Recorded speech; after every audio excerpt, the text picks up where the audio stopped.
ओम श्री गुरु सत्ताई नमः। सभी को प्रणाम। आइए समस्याओं का समाधान ऋषि चिंतन से के क्रम को आगे बढ़ाते हैं। प्रश्न, दोष दुर्गुण दुष्प्रवृत्तियों के उन्मूलन के लिए क्या किया जाना चाहिए? उत्तर, अपने दोष दुर्गुण अपनी दुष्प्रवृत्तियों से छुटकारा पाने के लिए मन में एक सभ्य सुसंस्कारी मनुष्य की प्रतीक प्रतिमा बसानी चाहिए कि हमें भी ऐसा ही बनना है, और उसकी तुलना में अपनी जो भी कमियां दिखती हों उन्हें संकल्प और साहस के सहारे उलटने का प्रयत्न करना चाहिए। हम ऐसा भी सोच सकते हैं कि हम अपने गुरु के गुणों को धारण करें, अपने गुरु जैसे बनने की कोशिश करें। दुर्गुणों को, दोषों को उलटने का तरीका एक ही है कि बुराई के स्थान पर उसके प्रतिपक्षी अच्छाई को अपनाया जाए। उसे अपने दैनिक जीवन क्रम में सम्मिलित रखते हुए धीरे धीरे स्वभाव को ही उस सांचे में ढाल लिया जाए। बुराई कोसते रहने से नहीं मिट जाती, उसके प्रतिपक्षी भलाई को प्रयोग में लाने की नियमित कार्य पद्धति अपनानी होती है। दुष्प्रवृत्तियों को हटाने के लिए, सत प्रवृत्तियों को उनसे जूझने के लिए मोर्चे पर खड़ा किया जाना चाहिए। व्यक्तित्व को खोखला करने वाली दुष्प्रवृत्तियों को अपने चिंतन, स्वभाव और व्यवहार में ढूंढते रहा जाए। साथ ही उन्हें संक्रामक बीमारी मानकर समय रहते उनके उन्मूलन का, उनको नष्ट करने का उपाय किया जाता रहे, तो ये अपने आप से स्वयं लड़ने की शूरता, वीरता किसी सफल सेनापति को विजयश्री मिलने जैसी मानी जाएगी। अपनी बुराइयों से लड़ना एक युद्ध के समान है। जो अपने को जीतता है वो विश्व विजयी बनता है। इस उक्ति को सर्वथा सार गर्भित समझा जाना चाहिए। गीता में ऐसे ही धर्म क्षेत्र, कर्म क्षेत्र में अर्जुन को लड़ने का उपदेश भगवान श्री कृष्ण ने दिया था, जो कि हर विचारशील के लिए सदा सर्वदा अनुकरणीय है। प्रश्न, सज्जनता की परख कैसे हो?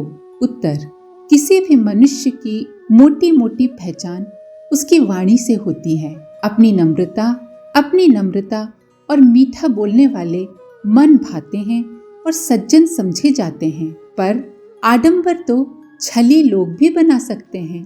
कोई मनुष्य कपटी हो सकता है, छली हो सकता है, पर ऊपर से बहुत मीठा बोलने वाला हो सकता है। इसीलिए इस संदेह का निवारण, ऐसी दशा में ये संदेह बना रहता है, मधुर भाषी दिखने वाला कहीं कपटी तो नहीं है।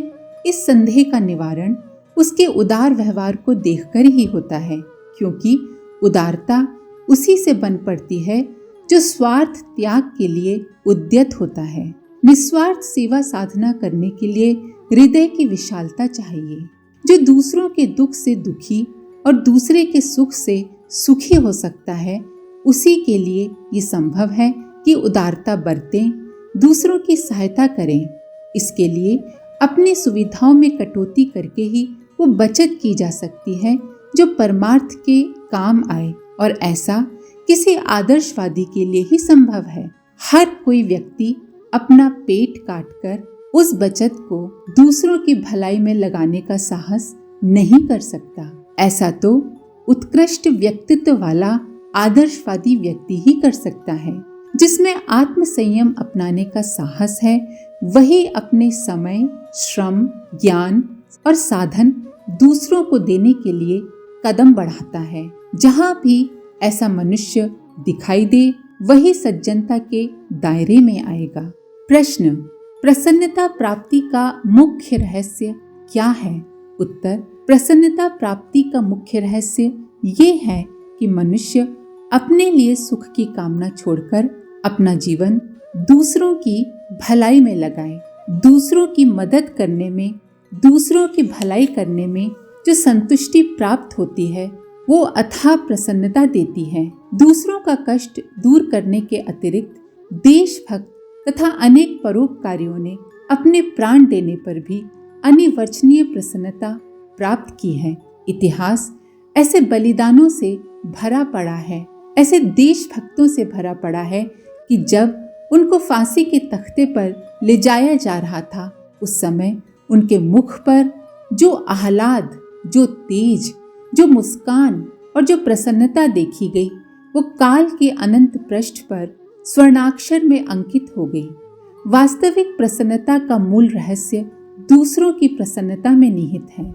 यहाँ पर दूसरों की प्रसन्नता का मतलब दूसरों से दबने से नहीं है या दूसरों की चापलूसी करना नहीं है, बल्कि उनके दुख मिटाने में है, उनका भला करने में है।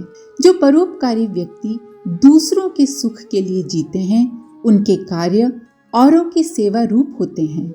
वे अपने जीवन में साधन शून्य रहने पर भी प्रसन्न, संतुष्ट एवं सुखी रहते हैं। जिसको जीवन में वास्तविक प्रसन्नता पाना हो, वो अपने जीवन को यज्ञमय बनाए, नित्य निरंतर दूसरों का हित साधन करे, जिससे वो अपनी वांछित वस्तु प्रसन्नता को नित्य निरंतर पाता रहे।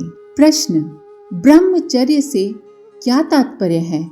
उत्तर, ब्रह्मचर्य का अर्थ होता है ब्रह्म अर्थात परमात्म तत्व में विचरण करना, ब्रह्म में रमण करना। दूसरे शब्दों में संयम और सदाचार द्वारा उत्कृष्टता की ओर मन, वचन और कर्म से अग्रसर होना, ये जीवन की उच्च भूमिका है। इसके लिए दीर्घकालीन अभ्यास की आवश्यकता है। ब्रह्मचर्य का एक दूसरा अर्थ भी होता है जनेंद्रिय का संयम। वस्तुतः ब्रह्मचर्य एक प्रकार का व्रत और तप है, जिसके द्वारा मनुष्य को जीवन साधना में निरत रहना पड़ता है। ब्रह्मचर्य सबसे श्रेष्ठ तपश्चर्या है। ब्रह्मचर्य एक विशेष प्रकार के रहन सहन, संयम, अनुशासन पूर्ण जीवन जीने की भाव विचार प्रधान प्रक्रिया का नाम है। इस दृष्टि से कोई भी व्यक्ति आजीवन ब्रह्मचर्य व्रत का पालन करते हुए ब्रह्मचारी बनकर रह सकता है। पहले तो लोग ऐसा जीवन आमतौर पर बिताया ही करते थे। आज भी ऐसा जीवन जीने वाले महामानवों की कमी नहीं है। प्रश्न, महत्वपूर्ण सफलताओं की प्राप्ति में इच्छा शक्ति किस प्रकार कार्य करती है? उत्तर, इस संसार में जिस किसी ने जो कुछ प्राप्त किया, वो प्रबल इच्छा शक्ति के आधार पर प्राप्त किया है। मनुष्य जिस प्रकार की इच्छा करता है, वैसी ही परिस्थितियां उसके निकट एकत्रित होने लगती हैं। इच्छा एक प्रकार की चुंबकीय शक्ति है, जिसके आकर्षण से अनुकूल परिस्थितियां खींची चली आती हैं। जहां इच्छा नहीं, वहां कितने ही अनुकूल साधन मौजूद हों, पर महत्वपूर्ण सफलता प्राप्त नहीं होती। मन में जो इच्छा प्रधान रूप से काम करती है, उसे पूरा करने के लिए शरीर की समस्त शक्तियां काम करने लगती हैं। निर्णय शक्ति, निरीक्षण शक्ति, अन्वेषण शक्ति, आकर्षण शक्ति, चिंता शक्ति, कल्पना शक्ति आदि मस्तिष्क की अनेक शक्तियां उसी दिशा में अपना प्रयत्न आरंभ कर देती हैं। ये शक्तियां जब सुप्त अवस्था में पड़ी होती हैं या विभिन्न दिशाओं में बिखरी रहती हैं, तब मनुष्य की स्थिति अस्त व्यस्त एवं नगण्य होती है। परंतु जब वे सब शक्तियां एक ही दिशा में काम करना प्रारंभ कर देती हैं, तो जैसे एक जीवित चुंबक पत्थर को जब कूड़े कचरे में फिराया जाए, तो धातुओं के जो टुकड़े इधर उधर बिखरे होंगे, वे सब उससे चिपक जाएंगे। उसी प्रकार विशिष्ट आकांक्षाएं मन में धारण किए हुए व्यक्ति अपनी आकर्षण शक्ति से उन सब तत्वों को ढूंढता और प्राप्त करता रहता है, जो लघु कणों के रूप में जहां तहां बिखरे पड़े होते हैं और अपने अभीष्ट लक्ष्य की ओर द्रुत गति से बढ़ता जाता है। ये उसकी इच्छा शक्ति का ही चमत्कार होता है। प्रश्न, जीवन को सात्विक, उच्च कोटि का और सद्गुणों से परिपूर्ण बनाने के लिए किस प्रकार से प्रयत्न और अभ्यास किया जाए? उत्तर, सात्विक जीवन में प्रवेश पाने के लिए आप अच्छे गुणों को अपने में धारण करने का प्रयत्न आरंभ कर दीजिए। विनय, नम्रता, मुस्कुराहट, प्रसन्नता, मधुर भाषण, प्रेम भाव, आत्मीयता, ये सब प्रशंसनीय गुण हैं।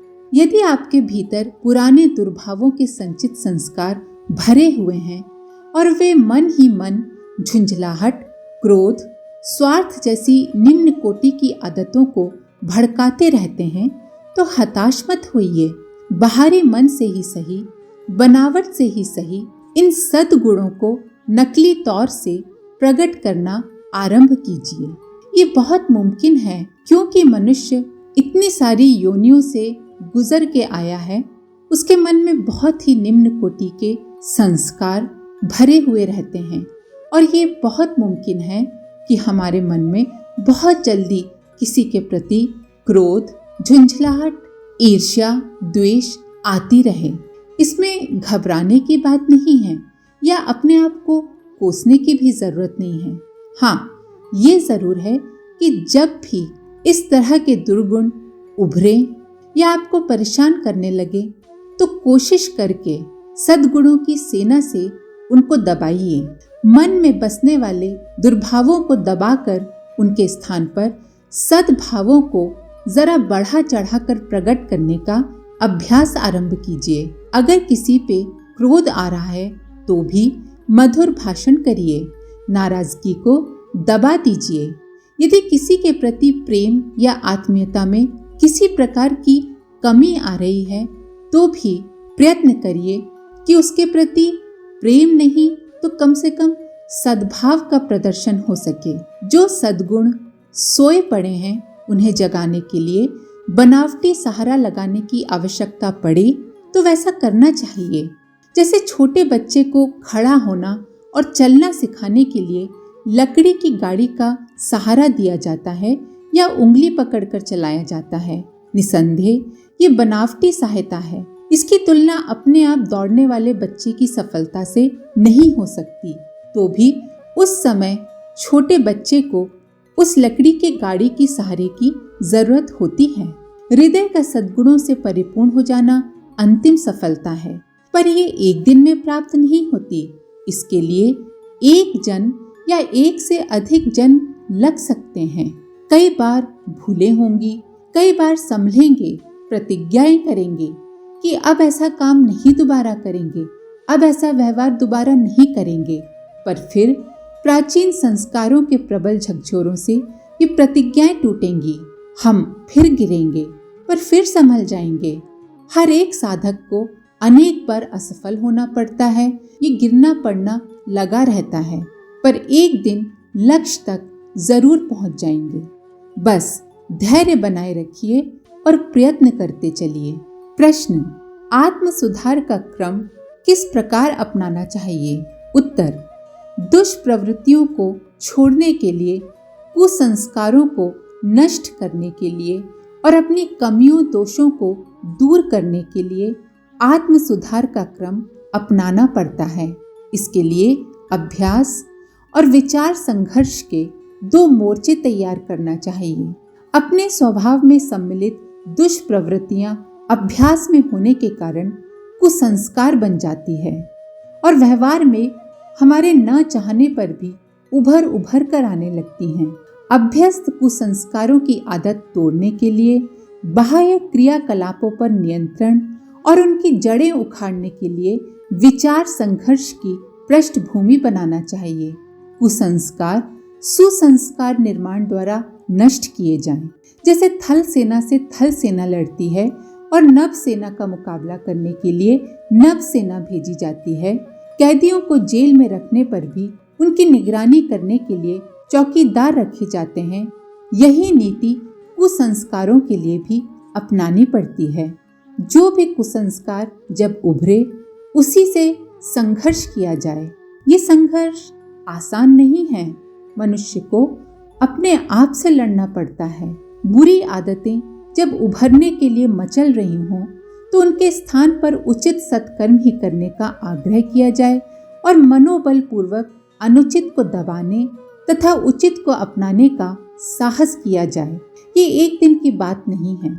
बहुत बार ऐसा होगा कि कितनी भी कोशिश करने पर कुसंस्कार उभरते ही चले आएंगे। हमें ऐसा लगेगा कि हम उनके सामने असहाय से हो गए हैं, हम उनका कुछ बिगाड़ नहीं पा रहे हैं। पर कोई बात नहीं, जितना हो सके कोशिश करिए कि सुसंस्कारों से उनको उखाड़ फेंका जाए। हो सकता है उसमें 1 घंटा लग जाए, 2 घंटा लग जाए, 3 घंटा लग जाए, 1 दिन लग जाए, 2 दिन लग जाए, पर वो ज़्यादा लंबा नहीं ठहर पाएंगे अगर आप अपना प्रयास जारी रखेंगे। जब मनोबल दुर्बल होगा तो हारना पड़ेगा, अन्यथा सच साहस जुटा लेने पर श्रेष्ठ की स्थापना में सफलता मिलेगी ही। इसके लिए छोटी बुरी आदतों से लड़ाई आरंभ करनी चाहिए। उन्हें जब हरा दिया जाएगा तो अधिक पुरानी और अधिक बड़ी दुष्प्रवृत्तियों को परास्त करने योग्य मनोबल जुटने लगेगा। और साथ ही ईश्वर से प्रार्थना करते रहें कि हमें शक्ति दीजिए, हमें साहस दीजिए कि हम इन कुसंस्कारों से मुकाबला कर सकें। आज के लिए इतना ही। अपने विचार कमेंट बॉक्स में जरूर लिखें। आप सभी का धन्यवाद। ओम शांति। हमारे YouTube चैनल को सब्सक्राइब करें और बेल आइकन को दबाकर ऑल पर क्लिक करें ताकि आने वाले सभी वीडियोस की नोटिफिकेशन आपको मिलती रहे।